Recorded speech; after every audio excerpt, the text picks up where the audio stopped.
wabarakatuh. Waalaikumsalam warahmatullahi wabarakatuh. Ya, alhamdulillah para pemirsa sekalian, senang sekali saya Nong Niken kembali menjumpai para pemirsa baik yang ada di studio maupun yang ada di rumah dalam acara kebanggaan kita, Generasi Emas Indonesia. Ya, luar biasa sekali hari ini saya sudah kedatangan audiens yang cantik-cantik. Di sebelah kanan saya ada ibu-ibu dari Pengajian Geraha Putri Depok. Assalamualaikum. Terima kasih sudah hadir di Generasi Emas. Dan di sebelah kiri saya senang sekali ada bapak-bapak dan ibu-ibu polisi dari Polres Garut. Dan juga senang sekali kali ini Bapak Kapolresnya sudah hadir di sini. Terima kasih Bapak kehadirannya. Berkaitan dengan kondisi sekarang, banyak sekali kita lihat perpecahan ya. Sedih sekali rasanya sebagai orang Indonesia itu melihat kondisi kita kok malah terpecah antara satu sama lainnya, padahal harusnya kita bersaudara ya. Itu Kampung Koneng. Lagi buka acara tiba-tiba ada datang orang. Lu inget nggak? Sopan. Kemarin teman kita tuh digodain di situ. Kampung Koneng kan? Iya. Bener sekali. Tadi juga gue baru ditelepon sama teman gue. Tuh kan? Katanya dia digebukin hanya gara-gara ikut lomba nyanyi, dia menang. Katanya dia main curang. Ini gua tahu nggak? Kemarin pacar gua digodain. Kemarinnya lagi emak gua. Sampai nenek gua lewat digodain. Nenek lo juga digodain? Kalau pacar gua nggak masalah, nenek gua lewat. Kurang kerjaan banget goda-godain kayak gitu. Makanya teh. Itu di mana sih? Di Kampung Koneng ini makin kurang ajar teh. Terus emang mau ngapain? Ya ini pengen saya rumbukin, pengen saya gebukin aja tuh. Ini gimana, anak-anak udah pada siap apa belum? Tadi udah 5 orang sih gue calling. Nah itu gue juga udah siapin. Iya. Makanya gue udah gak demen banget sama Kampung Koneng. Lu kenapa tuh? Gue udah bisa digebukin gue. Kan tadi lo baik-baik aja, Vin. Sial kok sekarang ini kenapa? Babak belur kayak gitu. Habis digebukin deh. Di Kampung Koneng. Kok bisa? Enggak. Kampung Koneng. Itu kan? Ada. Baru dibilangin teh. Gua habis ngetemuin pacar gua di sono. Gak tau kenapa datang waktu buk. Lu songong kali di situ. Ya, kenapa bisa gimana? Gua permisi bang. Tapi ya, lu jalannya gayanya ngajak ribut. Permisi. Enggak, emang dari kemarin itu Kampung Koneng emang udah nggak beres teh. Udah, kita bakar aja tuh Kampung Koneng. Nah, iya. Iya. Kita bakar aja. Udah gak bener tuh kampung. Iya, gimana? Enak aja main bakar-bakaran. Ayo calling aja. Ini udah kagak beres teh. Daripada kampung kita yang diserang, mendingan kita bakar aja duluan. Sampai hilang ganteng gua digebukin. Iya, makanya tadinya kayak Ian Kasela sekarang kayak gini. Iya, benar. Tenang dulu dong. Jangan main bakar-bakar. Tenang dulu. Gak bisa tenang teh. Nih, banyak nih sakit. Tuh. Iya sih. Gimana gini deh, gini. Biasa tuh orang kalau sananya tenang, kalau dinyanyiin gitu bisa lebih tenang. Kita nyanyi bareng-bareng aja gimana? Ya, Mas Egi, saya minta mikrofon. Saya minta dimainin lagu, gak usah serem-serem lagunya. Lagu yang agak tenang. Tahan dulu. Tapi nyanyinya sama-sama. Saya tahu ini pasti bisa. Anak muda masa nggak bisa. Ya, tenang aja. Biar lebih tenang. Pikirin dulu. Apa sih teh lagunya? Yang pasti bukan lagu cinta-cintaan. Kayak ada dia teh. Kita bakar aja tuh kampung. Bentar dulu, mau nyanyi loh bang, mau nyanyi. Iya adek mau nyanyi loh bang. Suruh nyanyi dulu teh, biar sakit. Iya.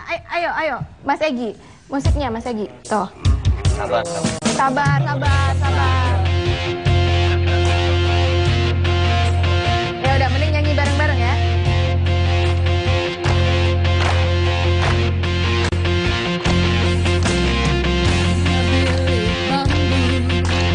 Tempat tinggal kita tanpa hiasan, tanpa lukisan, beratap jerami, beralaskan tanah. Namun semua ini milik kita. Namun semua ini milik kita sendiri.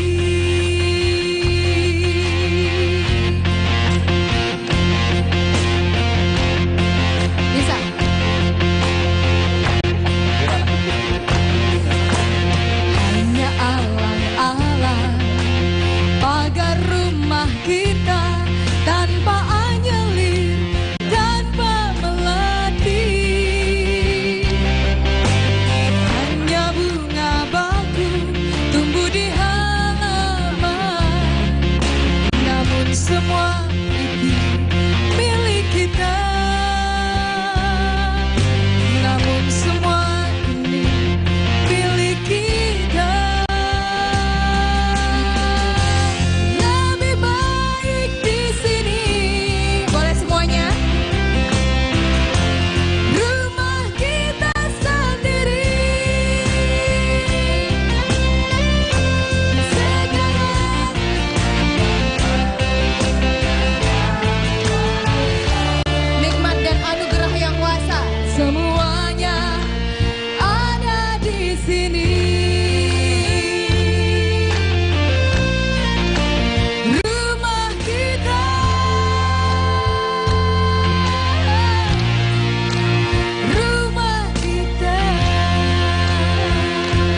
Udah kita bakar aja. Astagfirullahaladzim. Kita hancurin. Ntar dulu, tadi tuh udah di rumah kita. Rumah kita itu ada semuanya, kebaikan ada, saudara ada, ngapain sih? Nah, Iya, itu sampai justru berantem-berantem. ini kita mau jaga kampung kita biar nggak disambungin sama dia, kita samperin Masa dia sudah duluan. babak belur teh? Babak belur teh. Ini bagusnya dibalesin. Dulu ganteng kayak sekarang enggak. Udah kita bakar aja tuh kampung. Nggak bisa. Saya mau panggil guru saya biar nasehatin kalian supaya lebih meredam lagi amarahnya. ini terus Saya gimana? undang Dr. Ari Ginanjar Agustian. Pak Ari. Peace bro, peace. Peace bro, peace, peace. Ari. Peace bro, kenapa? Ini Ada Pak, apa teman nih? kita digebukin, Pak. Digebukin? Iya, Pak. Itu biru-biru kenapa tuh? Digebukin sama orang kampung Koneng, Pak. Iya, udah sampai jadi kecil gini digebukin ya dulu. Tadinya ganteng. Dulu Gantengnya gede kok kan? hilang, Pak. Digebukin, jadi kecil. Itu. Makanya itu saya bikin kaget. Jadi kayak digebukin, dibentuk gitu supaya jadi gepeng palanya ya.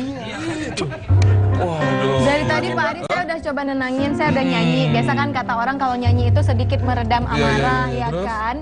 Tapi udah nyanyi tadi, Sini, udah saya sini. coba Udah. nasehatin dikit. Mau Nggak nyer- mempan Pak Ari. mau nyerbu? Mau nyerbu, mau bakar-bakaran, hobinya Pak Ari. Oh bagus, enggak, jangan ya. Jangan dong, jangan. Oke, sekarang gini dulu. Siapa yang mau nyerbu? Saya. Mau nyerbu? Oke, saya tanya dulu ya. Kenapa mau nyerbu? Ya saya mau balas dendam, Pak. Teman saya digebukin. Oke, kalau balas dendam, terus datang ke kampung mau ngapain? Mau bakar. Mau bakar. Betul, bakar. Setelah bakar, kemudian rumah tuh kebakar. Setelah kebakar, terus apa? Kita makan, Pak. Hah? Nah. Dekatan sate. Baik kita hancurin aja, Pak. Hancurin. Nah, oke, hancurin. Iya, dihancurin. Hancurin. Hancurin aja, Hancurin. Hancurin, Pak. Kalau udah hancur, rumah udah hancur nih. Nah, terus mau diapain? Diapain dihancurin? Orangnya pun kita gantian, Pak. Udah nih, udah gini-gini deh. Iya. Pokoknya bentuk udah jadi begini deh akhirnya ntar gitu kan. Iya. Nah, terus udah nih, udah jadi gepeng nih sama nih. Ya. Jadi ini mengkeret. Nah, udah puas kan? Udah. Nah, terus apa lagi? Apalagi ya? Puas dong, Pak. Puas. Puas dendam tuh namanya. Udah puas. Nah, kemudian Baru deal. deal kan? Deal. Nah, deal. Nah, kemudian yang digebukin, rumahnya kebakar. Ada punya saudara nggak di kampung Koneng? Ada sih, Pak. Ada. Siapa? Pacar, Pak. Pacar. Iya. Ada nggak saudara? Nenek ada nenek? Pacar mah bukan Ada, Pak. saudara. Nya, engkong. Pacar aja sih. Engkong ada? Kalau pacar mah gua pun punya. Ada engkong, nenek ada? Kagak ada, Kucing. Nah, teman ada, teman? Temen ada sih. Ada. Nah, kalau rumah temen yang dibakar gimana? Ya dipilah-pilah, Pak. Yang mana yang benar? Emang Api bisa milih-milih? Bisa milih-milih. Ah, bisa milih-milih nggak Api? Nggak bisa. Nggak bisa. Nah, yang dibakar akhirnya rumah pacar. Yang dibakar rumah engkong. Wah, jangan rumah pacar gua. Yang dibakar rumah enyak. Yang dibakar rumah temen, rumah kita yang dibakar. Oh. Oke. Siap nggak tuh begitu ngebakar rumah teman sendiri? Enggak, Pak. Nggak mau, gebukin sekarang. Begitu digebukin, orangnya mati. Orangnya mati, diperiksa sama polisi. Ini ada Pak polisinya lagi. Kemudian, nah tuh polisi itu. Tuh. Nah halo, begitu polisi, kemudian masuk penjara. Sudah pernah masuk penjara belum? Sudah pernah tidur di atas semen belum? Nggak mau. Mau? Enggak. 25 tahun di penjara? Nggak mau, Pak. Dia aja. Nah, jadi gimana? Nggak apa-apa, serbu aja, serbu. Bakar deh, bakar. Gue lo tadi yang masuk. Tadi katanya mau nyerbu. Dia aja, Pak. Mau kebakar. Pak Ari, Enggak. mending yang kayak gini-gini Pak Ari nasihatin di belakang deh, supaya nanti di segmen berikutnya tinggal motivasi supaya para penonton di rumah nggak ada yang kayak begini-gini lagi Pak Ari. Gimana Pak Ari? Oke ya? Betul. Nanti kita terusin ntar ya. Ya. Ya. Baik Pak Ari, kita lanjutin lagi dan Pak Ari motivasi para pemirsa yang ada di rumah setelah yang satu ini. Pemirsa jangan kemana-mana, tetap bersama kami di Generasi Mas.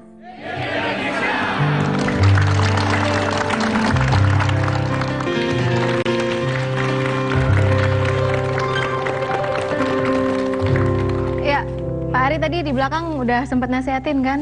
Sempet Sini gimana? ngobrol-ngobrol. Sempat ngobrol. Iya. Terus gimana nih Pak Ari? Enggak, saya enggak ngasih nasihat, cuma nanya aja. Nanya di kampung sana ada encing, enya, atau ada engkong, ada kakek, nenek, pacar, ada enggak? Ada katanya. Ada. Kemudian ada pacar di sana, tetangga, teman lama, ada katanya. Terus kalau dibakar, apinya kalau nyamber ke situ gimana? Dipilih-pilih tadi. Pilih-pilih. Tanya, bener api pilih-pilih? Sadar bahwa api nggak bisa pilih-pilih.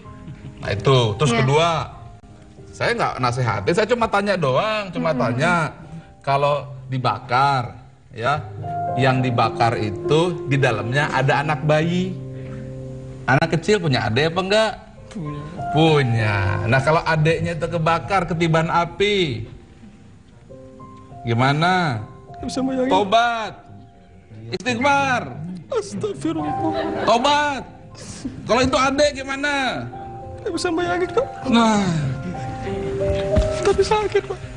iya, ya nggak apa-apa sakit dikit, tapi pilih mana? Oke, pilih mana sekarang? Sakit, benjol seperti ini, atau kalau nanti di situ ada anak kecil ketiban api, kebakar, pilih mana? Mau rela benjol atau korban di situ anak-anak kecil? Tambahin aja deh, Pak. Ya. Tambahin aja ya. Ya, gitu utama itu. Ya, ya. Artinya saya nggak memberi nasihat, pemirsa. Saya nggak memberi nasihat. Gimana memberi nasihat preman-preman kayak begini? Saya nggak harus nasihat. Dia pasti ngelawan. Saya cuma nanya satu persatu. Dan kemudian dijawab sendiri, berhenti sendiri. Jadi apa kesimpulannya? Pernah dengar kisah pentol korek api nggak? Belum pernah, Pak. Tahu pentol korek api? Ya, tahu. Kalau di tes langsung nyala, betul? Iya, betul. Nah, kenapa pentol korek api itu langsung nyala? Karena dalam pentol itu nggak ada otaknya. Nah, orang yang diginiin tes langsung nyala, itu namanya kepala pentol korek api. Mau jadi pentol korek api? Nah, itu. Jadi jangan kayak pentol korek api. Kamu tadi jangan nunjuk-nunjuk, provokator. No. Manas-manasin, betul? Bilang, sikat, hajar, bakar beh. Oh. Ini sih, Pak. Nah, ini provokator. Temen sedang kayak begini, habis digebukin, justru ditanya gimana dampaknya, hitung. Jangan sampai jadi pentol korek api. Dicekrek, langsung pes, nyala. Nah, orang yang tes langsung nyala namanya kepala pentol korek api, pemirsa. Jangan seperti itu. Nah, jadi apa kesimpulannya? Setiap kali ada masalah, ingat, kita ini pentol korek api atau bukan? Bukan, Pak. Kalau pentol korek api nggak ada isinya. Kalau manusia ada otaknya. Benar. Tapi kalau dia langsung bereaksi, berarti kepala kita adalah Api. Nah, ayo. Mulai deh. Nah, mulai sadar kan? Emangnya kayak pentol korek api enggak kan? Gue ganteng. Ya. Udah nggak sakit lagi Ganteng ya? ini. Cuma karena digebukin jadi gepeng. Gak apa-apa, justru itu kelebihannya. Ya. Jadi pemirsa, apa yang bisa kita lihat bahwa ketika ada masalah, kecepatan kita merespons itu membuktikan bagaimana kita mampu mengatasi masalah. Kepala pentol korek api ketika digesek langsung menyala. Karena korek api nggak ada otaknya. Tetapi kita manusia normal yang ada otaknya, begitu ada masalah, kita beri rentang waktu dulu, kita diam sejenak. Kemudian baru kita berpikir apa dampaknya. Karena itu tadi bener ini. Iya. Nong Niken ngasih lagu supaya kita berpikir jernih. Apa dampaknya setelah kita melakukan? Saya tahu tadi begitu digebukin ngadu kan? Iya, benar. Udah sikat, bakar, hajar, gebukin aja udah, kita serbu aja katanya. Betul? Nah itu disebut dengan otak primitif. Jadi manusia itu ya, manusia otak primitif itu otak purba, tahu nggak? Iya, Pak. Kalau ular itu, ular kobra itu ya, dia begini, begitu dicolek, coba colek, cek langsung. Nah, itu namanya Reaktif sekali. reaktif, itu namanya. Begitu dicolek, langsung. Wah, itu namanya baik. Seperti itu. Itu disebut otak. Iya. Tanyain Pari, masih mau nggak nih? Nah, disebut dengan otak primitif, otak hewan. Kucing kan gitu langsung wow, gitu kan? Iya. Kucing, kalau ular dicolek kan langsung balik. Nah, itu disebut dengan otak purba. Tapi kita itu sudah diberikan pikiran. Ya, jadi kalau dibakar langsung nyamber, itu disebut dengan pentol korek api atau otak kobra. Tahu otak kobra? Otak kobra itu langsung nyamber begitu, gitu loh. Itu disebut otak kobra. Ya. Nah, otak kobra ada betulnya juga, ada bagusnya. Contohnya kalau kita jalan, kemudian ada ular, ya kita langsung lari, itu bagus. Jangan ada otak, ada ular, dia biarin dulu lah, gigit dulu, ya nggak perlu. Ya, jadi ketika kondisi seperti itu, kita diam dulu. Ingat, tapi kadang kita itu berpikirnya seperti kobra, Iya. seperti ular. Kata orang Garut, orai. Orai, men, orai. Orai, gitu kan. Orai itu, jadi setiap kali kita melihat orang, akhirnya kita melihat seperti melihat lawan gitu. Iya. Langsung reaktif, langsung nyamber. Padahal manusia diberi kemampuan untuk diam. Karena itu Nabi mengatakan apabila ada masalah, diam. Diam. Bahkan pernah ada sebuah kejadian, ada yang mengencingi masjid. Sahabatnya marah, wah itu gebukin itu, gak boleh. Nabi bilang, biarkan sampai kencingnya selesai. Setelah itu baru dibilang, bersihkan. Jangan kencing di sini lagi. Itu nasihat Nabi Muhammad SAW. Sayang sama Nabi? Sayang. Masih mau bakar lagi? Enggak. Masih mau nyerbu lagi? Enggak, Pak. Tobat? Tobat. Sana, pulang. Ya, tapi ngomong-ngomong, terus dong Pak. Ya. Ujungnya kagak enak. Nih, beli plester. Dah. Ya segini. Ya udah bagi-bagi tuh, udah. Tinggal saya beli plester dah, ya. Ya udah. Ya, ya. Mari Pak Ari, Iya, sana. Beli. kita ke depan Pak Ari.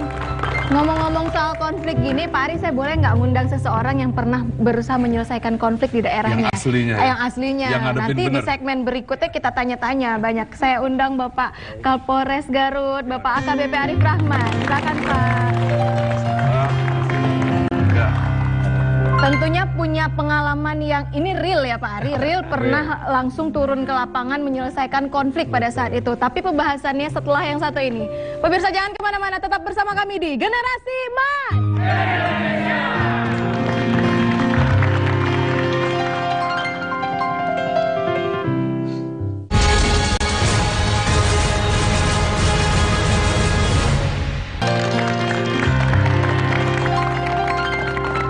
Tadi sebagian pembahasan konflik sudah. Kita mau tanya-tanya juga sama ahlinya. Tapi sebelum nanya-nanya sama yang pernah terjun ke lapangan langsung, kita yel-yel dulu biar semangat. Boleh ya? Boleh berdiri bersama? Generasi Mas! Generasi Mas! Generasi Mas! Generasi Mas! Generasi Mas! Generasi Mas! Indonesia!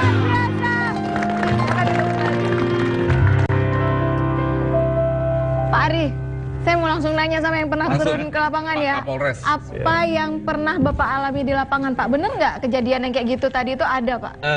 Baik, Bapak Ibu sekalian, pemirsa, Bapak Ari dan seluruh pemirsa yang hadir di studio dan di rumah.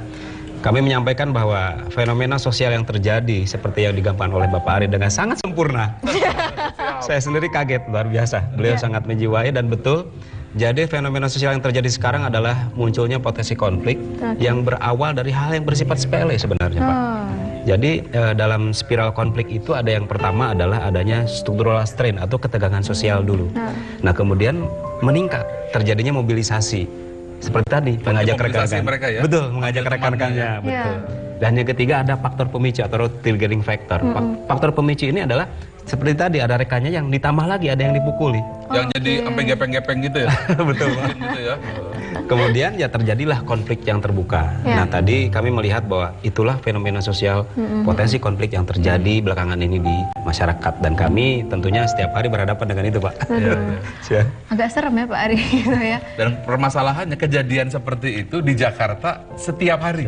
Iya. Tiap hari. Ini belum dihitung lagi daerah-daerah gitu. Betul. Tapi bener sih dari yang adegan tadi itu hal sepele banget cuman karena diganggu pacarnya.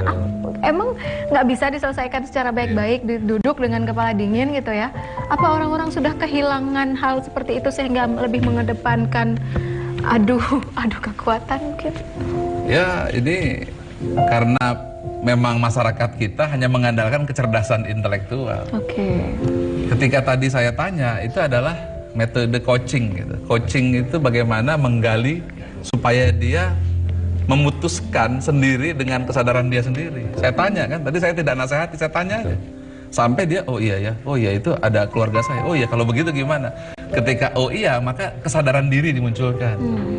Tetapi biasanya masyarakat sekarang dalam keadaan yang seperti ini, responnya itu singkat sekali. Iya. Gitu.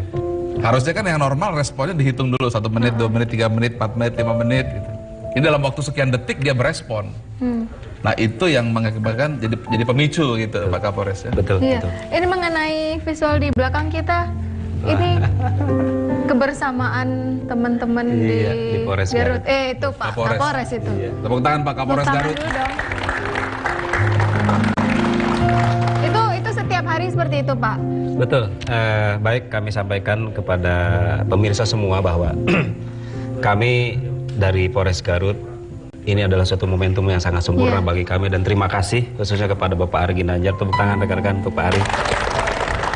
Inilah sarana kami untuk berterima kasih ke beliau bahwa apa yang tertampil di depan ini adalah salah satu aplikasi atau bagaimana kita menerapkan konsep-konsep yang selama ini kami pelajari. Dan kebetulan gurunya adalah tidak jauh dan tidak bukan adalah Bapak Ari Ginanjar. Luar biasa, tepuk tangan dulu. Ini diawali lah dengan adanya suatu proses yang mana kami sangat sepakat sekali dengan Bapak Ari Ginanjar bahwa di dalam pendekatan kepada masyarakat tidak hanya mengandalkan intelektualitas, tapi bagaimana juga kita emotional quotient atau kecerdasan emosi. Itu saat jadi demo ya. Betul. Dan subhanallah Pak Ari, betul bahwa kami pun merasakan bahwa yang paling utama dan paling pokok adalah bagaimana spiritual untuk menyelesaikan konflik ini. Jadi ada tiga kecerdasan. kecerdasan untuk mengatasi masalah. Betul Bapak. Kecerdasan intelektual, kecerdasan emosional, kecerdasan spiritual. Nah bagaimana tuh dalam prakteknya di lapangan? Iya, Ini kan konflik apa sih yang dihadapi seperti di apa? lapangan itu? Ya. Tiga kecerdasan itu dimanfaatkan untuk mengatasi konflik. Apalagi di mana-mana ini. Masalah di kampung pulau, masalah Berantem di mana-mana, berantem di jalan. di jalan, setiap hari di Jakarta, mungkin daerah lain. Gimana tiga kecerdasan itu? Iya. Ini penting pemirsa. Baik, para pemirsa sekalian yang saya hormati, kami diawali dengan ada suatu gerakan moral dari Polres Garut yang mana kami menentukan visi. Visinya berawal dari terwujudnya postur Polri yang berkarakter, Pak Ari. Berkarakter, terutama 5 hal yang kami ambil. Ada 5 nilai yang kami sebagai value-nya atau core value dari organisasi kami, yaitu kejujuran, integritas, kerjasama, hierarki, dan loyalitas. 5 code of conduct. Iya. Betul, code of conduct. Dan ini seperti ini Nilai Pak Ari. moral. Ada SQ, IQ, dan EQ. Kami maksimalkan itu. Nah, bagaimana aplikasinya? Ini yang pertanyaan selalu kami ditanya dimanapun. Iya. Nah, bahkan beliau begitu mengajar di suatu lembaga, kami diperintahkan untuk beliau, coba Pak Arif, bagaimana aplikasinya. Nah, yang kami lakukan, bahkan kami bisa gambarkan langsung fakta di lapangan. Pada saat kami masuk menjadi Kapolres Garut, kami dihadapkan suatu situasi sosial yang sedang berkembang di Garut, yaitu adanya pilkada di antara calon A dengan calon B. Dan ini adalah potensi konflik yang sangat luar biasa. Nah, kemudian dihadapkan dengan potensi konflik ini, kami berpikir keras dan inilah gambaran bagaimana menyelesaikan konflik. Diawali dengan apa? Yang pertama adalah kita duduk bersama, kita berdoa. Berdoa memohon kepada yang di atas, kepada Tuhan yang Maha Esa. Inilah yang disebut dengan spiritual quotient. Jarang-jarang. Biasa jarang-jarang. Saya langsung keberangkat ya. Bener. Siap. Kami robah seperti ini, kemudian kami akan tunjukkan dengan kekuatan ini, kemudian kami pun tetap mengedepankan emotional quotient, kecerdasan emosi. Kami hadapi pengunjuk rasa itu secara emosional, secara baik. Kami tegur sapa, tidak ada masalah, bahwa masalah Anda bukan dengan kami. Masalah Anda adalah masalah Anda dengan orang lain. Kami di sini hadir sebagai fasilitator. Kami hadapi mereka, dan ini faktanya, bagaimana mereka mendengarkan. Real story. Real story. Fakta betul. Kami datang ke sana, kemudian kami adakan pendekatan seperti Pak Ari sampaikan tadi, coach tadi.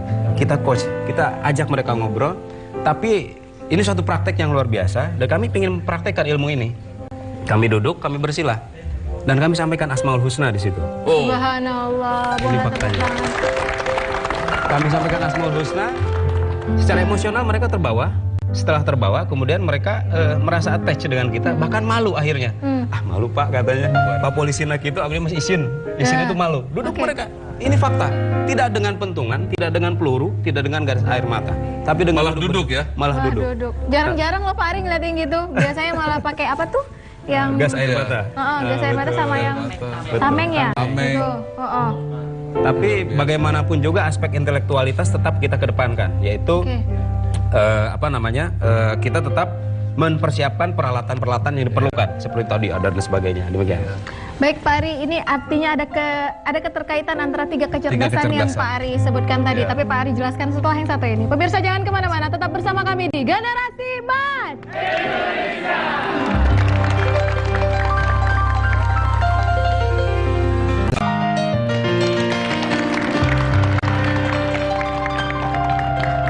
Ya pemirsa, terima kasih untuk tidak memindahkan channel Anda dan masih bersama kami di Generasi Emas Indonesia. Nah, kita tadi sudah lihat visualnya Pak. Saya pengen tahu kalau seandainya lagi diredam seperti itu nih, Pak Ari nih sebagai guru yang mengajarkan tadi menurut Bapak Kapolresnya, itu nggak dilemparin apa sama masa-masa tiba-tiba mau duduk semua gitu? Teori apa sih yang ada ini kok bisa gitu? Jadi sebenarnya ada suatu konsep yang disampaikan oleh Bapak Ari Ginanjar dalam setiap training kami. Kebetulan kami menggandeng beliau dan beliau mensupport kami melakukan internalisasi nilai melalui training yang beliau laksanakan. Nah, ada satu konsep yang disebut dengan kecerdasan emosi. Kami yakin konsep itu akan berjalan. Tinggal kita bagaimana mengaplikasikannya, yaitu bagaimana kita berempati, merasakan perasaan orang dengan tepat dan meresponnya dengan tepat. Gitu. Seperti contoh pada saat ini bukan hanya satu Mbak, ada suatu rumah yang terbakar di suatu kampung di Garut. Bahkan ini saksinya banyak anggota. Kami berangkat ke sana Pak Ari. Pertama yang ditanya anggota adalah, siap komandan berangkat dengan membawa tameng, dengan membawa gas air mata. Saya bilang tidak perlu, bawa sapu, bawa pengki, bawa kaca. Anggota bertanya, Tepuk tangan dulu dong. Anggota sangat bertanya. Ini Pak Kapolres ini aneh nih orang ini katanya. Kita mau mengendalikan massa, bukannya bawa tameng, bawa peluru, tapi bawa pengki, bawa kaca. Kami menerapkan konsep Pak Ari bahwa begitu kami sampai ke TKP, yang kami lakukan adalah perbaiki kacanya, sapu TKP-nya, bersihkan puing-puingnya, biarkan orang-orang melihat yang berkonflik bahwa kita yang membersihkan. Itulah teori yang disebut dengan emotional quotient, kecerdasan emosi, bagaimana kita berempati dan menanggapinya dengan tepat. Luar biasa.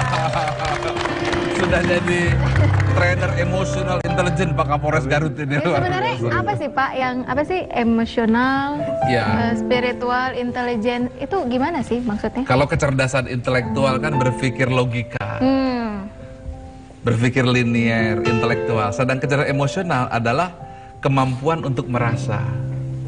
Jadi kemampuan merasa itu dalam bahasa kecerdasan emosi disebut dansa bayang-bayang. Jadi kalau masyarakat sedang menangis, jangan kitanya begini, kita ikut rasakan.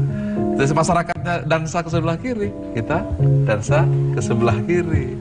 Masyarakat sedang sedih, di mana kacanya pecah, kita turut, Pak Kapolres turut ikut sedih dan empati, malah bukan bawa gas air mata, bukan bawa peluru karet, yang dibawa adalah sapu dibersihkan, apalagi pengki, kemudian kaca dipasang. Apa yang dirasakan kalau Anda semua pemirsa dibuat seperti itu? Gembira. Ketika gembira, emosi reda, maka emosi berada pada titik nol. Limbic system bekerja normal, logika berpikir wajar. Setelah itu terjadi, maka baru masuk solusi kedua, intelektual. Oke deh, yuk tanda tangan perjanjian damai. Semuanya, oh iya dong, damai, no problem, karena semua terobati. Nah, banyak kita langsung saja penegakan hukum, ya, tanpa berempati ke masyarakat. Langsung bawa dengan tindakan tegas yang keras, akibatnya konflik memanas. Dan yang lebih dahsyat lagi, beliau pakai rumus ketiga. Ini adalah ilmu terbaru. Kalau emotional intelligence Jepang pakai, Barat pakai, dunia pakai. Tapi kalau spiritual intelligence Indonesia yang pertama pakai. Ya, yaitu ketika pemanasan memuncak, kemarahan memuncak, dipadamkan dengan rumus matematika. Angka berapapun secara matematika dibagi tak terhingga apa? Matematika. Pelajaran SMP, SMA? 0. 100 dibagi tak terhingga? 0. 1000 dibagi tak terhingga? 9 dibagi tak terhingga? 10 dibagi tak terhingga? Marah 100.000 derajat dibagi tak terhingga? Harusnya 0. Jadi 0 itu nama siapa? Nama Tuhan, nama Allah. Ketika manusia sedang marah, tiba-tiba disiram dengan sang tak terhingga, langsung dia menjadi 0. Langsung menjadi dingin. Itulah mengapa ketika marah, Pak Kapolres mengajak anggotanya duduk, zikir Asmaul Husna, semua jadi meleleh. Karena kekuatan tak terhingga. Inilah kehebatan ilmu yang dimiliki oleh Pak Kapolres. Luar biasa. Saya justru belajar dari beliau. Saya justru berguru dengan Pak Kapolres. Bagaimana aplikasinya. Mudah-mudahan dengan cara ini seluruh Kapolres mendengar, seluruh Kapolsek mendengar, seluruh TNI mendengar, para bupati-bupati, wali kota, para lurah, camat belajar bagaimana mengatasi permasalahan yang sedang meresahkan Indonesia ini. Kerusuhan, perkelahian pelajar diatasi dengan emotional intelligence, dengan ilmu coaching, ditambah spiritual intelligence, maka Indonesia damai, Indonesia bersatu kembali. Terima kasih Pak Kapolres, saya belajar dari beliau. Dan di tengah-tengah kita juga sudah hadir yang jadi saksi ya, tokoh masyarakat yang melihat langsung kejadiannya oleh Pak Rahmat. Benar Pak? Kejadiannya Pak seperti Rahmat, itu?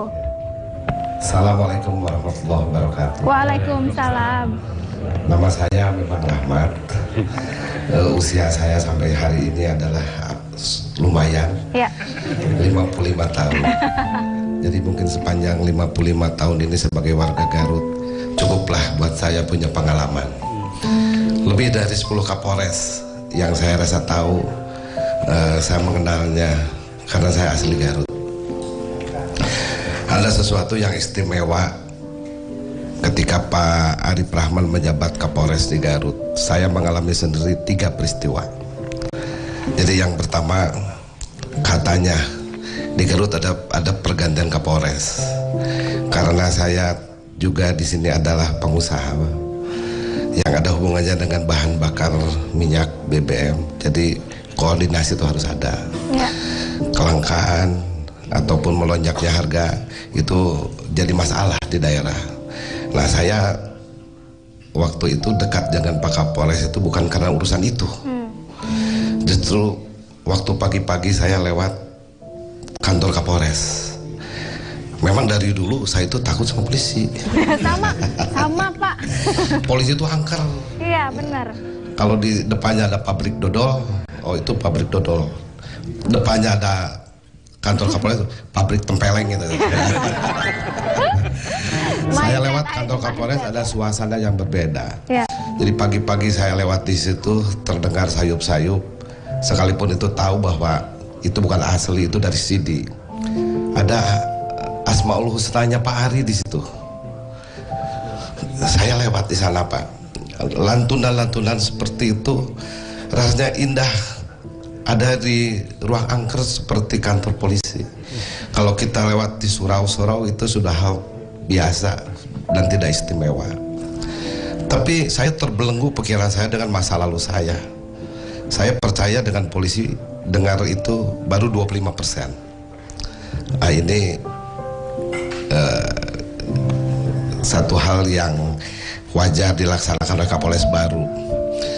Tebar pesona, bisa jadi tebar pesona. TP-TP kalau bahasa anak Ya. mudanya.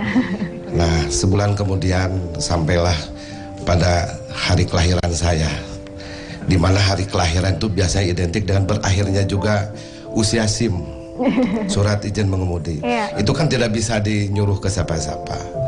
Nah, untuk urusan itulah saya datang ke kantor polisi. Karena itu wajib. Ketika saya datang ke sana, karena saya datangnya agak siang, otomatis saya waktu itu didaftarkan ke daftar yang agak siang juga. Saya melihat suasana di tempat pendaftaran SIM itu, dan timbul upaya ngeres saya itu masih ada. Kalau saya nanti ngantri, mungkin saya bisa ditesnya jam berapa? Ya, pokoknya pakai jalur cepat aja, ya, pokoknya gitu jalur ya. Cepat. Ya. Saya lihat di sana polisi yang paling rendah pangkatnya, karena saya lihat dari ininya aja. Ya. Kemudian saya dekati, saya ngobrol. Kebetulan dia ada di sini orangnya, tapi ada. Itu jadi sejarah buat saya juga, saya ingat. Jadi pada saat itu akhirnya tetap saya sesuai dekati, prosedur. Jadi saya dekati dengan upaya-upaya seperti orang kebanyakan saja di Indonesia. Ya, yang biasa terjadi. Jelas. Jadi saya toel itu polisi, Pak, bisa dong urusin saya, karena ini waktu sudah siang sampai pet. Kalau saya harus 2 kali datang ke sini, mungkin waktu saya waktu itu mendapat satu pelajaran yang sangat amat penting. Cukuplah buat saya 10 semester belajar di universitas, kalah dengan satu kejadian. Apa yang ini. dikatakan, Pak?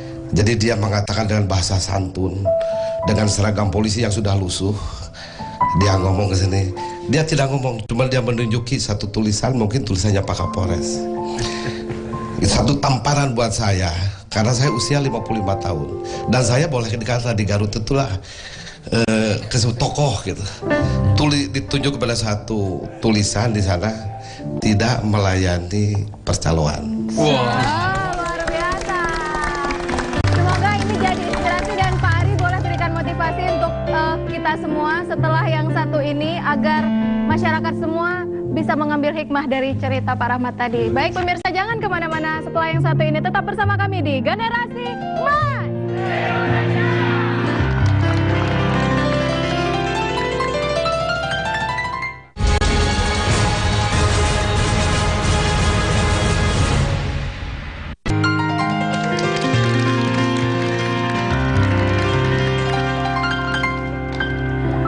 Persatuan dan kesatuan mulai hilang ketika emosi dikedepankan dan rasa saling menghargai mulai terkikis ketika kepentingan dikedepankan.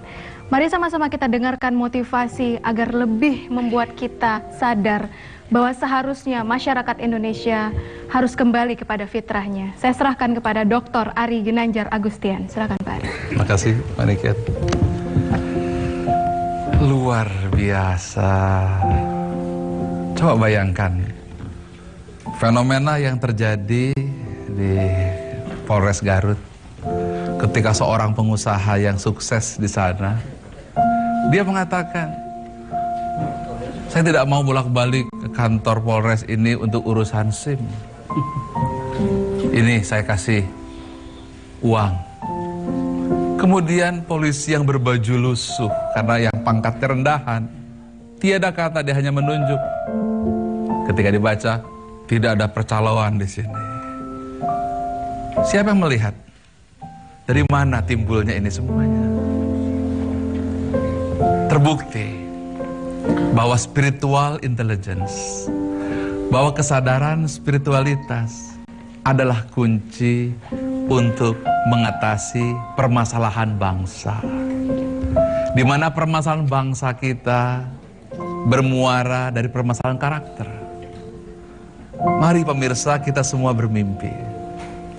Fenomena yang terjadi Pak Rahmat dengan Polres Garutnya, mudah-mudahan terjadi juga kebaikan ini di seluruh kantor-kantor pemerintahan di Indonesia, di seluruh kecamatan di Indonesia, di seluruh kelurahan, di seluruh kejaksaan, di seluruh kehakiman, di semua kementerian, di bagian perizinan, di mana-mana saja. Bayangkan kalau dari Sabang sampai Merauke aparatnya bersikap seperti itu, menunjuk. Tidak ada percaloan di sini. Meskipun bajunya lusuh, bukanlah alasan. Padahal dia bisa mengatakan dengan mudah, baju polisiku sudah lusuh. Uang ini aku terima karena pemerintah tidak cukup membayar gajiku. Tapi polisi tersebut mengatakan, tidak, aku lebih menjaga kejujuran. Kalau sekiranya seluruh petugas yang ada, saya tidak bisa menyebut satu persatu, mungkin dari seluruh jajaran Dirjen Pajak, semua jajaran Dirjen Bea Cukai, semua perizinan di Kementerian Perdagangan, dari mulai urusan-urusan peternakan, urusan perkebunan, urusan perikanan, semuanya seperti ini. Bayangkan, bukankah itu yang kau impikan, wahai Indonesia? Kalau di sini bisa dimulai, mengapa kita tidak mulai dari seluruh penjuru Indonesia? Ini bukan impian, tapi kenyataan. Tetapi kita bukan hanya satu yang kita perlukan. Kita perlu 100 lagi, 1000 lagi. Polres-polres Garut. Kita masih perlu lagi jajaran Indonesia yang memiliki kesadaran baru. Bahwa permasalahan bangsa yang terjadi selama ini, krisis multidimensi yang sedang kita hadapi selama ini, bermula dari krisis moral bangsa Indonesia. Sudah dijelaskan di dalam ayat suci Al-Quran, tidak berubah nasib suatu kaum sebelum mereka mengubah jiwa kita sendiri. Indonesia adalah rumah kita, rumah yang harus dihargai. Dan cara menghargai bangsa kita, menghargai rumah kita adalah menunjukkan karakter agung dan mulia. Bermimpilah dan berdoalah, semoga ini kelak menjadi nyata.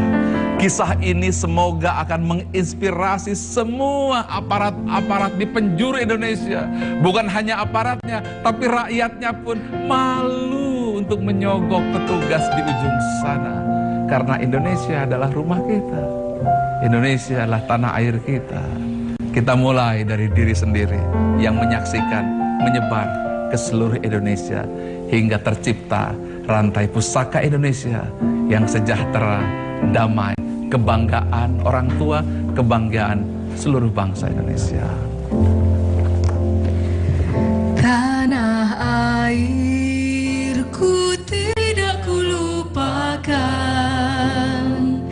kan terkenang selama hidupku. Walaupun saya pergi jauh, tidakkan hilang dari kalbu. Tanahku yang ku cintai, engkau ku hargai. Bagaimana cara menghargai bangsa kita? Yang utama adalah hargai diri sendiri. Bagaimana cara menghargai diri sendiri? Adalah menyatukan hati dan rasa. Ketika rasa, hati, dan pikiran bersatu, maka kita mampu menjadikan apa yang kita ucapkan adalah apa yang kita rasakan, dan apa yang kita rasakan paling dalam di hati adalah apa yang paling baik yang kita lakukan. Di dalam diri manusia itu ada segumpal daging, kalau baik, baik semua, kalau buruk, buruk semua. Segumpal daging itu namanya hati. Disitulah awal dari permasalahan Indonesia. Disitulah awal dari kebaikan bangsa. Ketika kita mampu menghargai nilai-nilai terdalam yang Tuhan berikan ke dalam jiwa kita, maka dengan cara itu kita akan mampu mengangkat derajat bangsa kita. Anak cucu kita bangga dia pergi ke luar negeri, dihormati sebagai bangsa yang beradab, bangsa yang berkarakter, yang pada akhirnya melahirkan Indonesia baru, Indonesia emas yang menjadi impian kita. Walaupun banyak negeri ku jalani,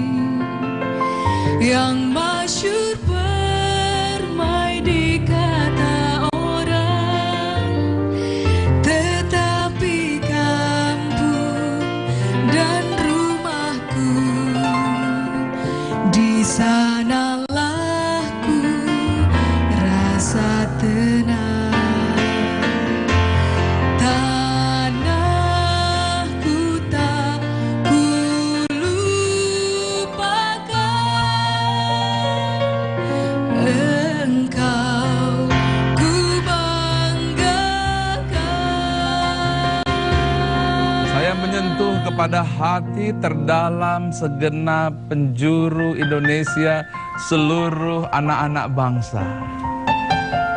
Untuk kembali kepada jati diri kita sebagai manusia yang sempurna, yang telah dikaruniakan hati yang tulus dan bersih, yang senantiasa mengajarkan kejujuran dan kebenaran.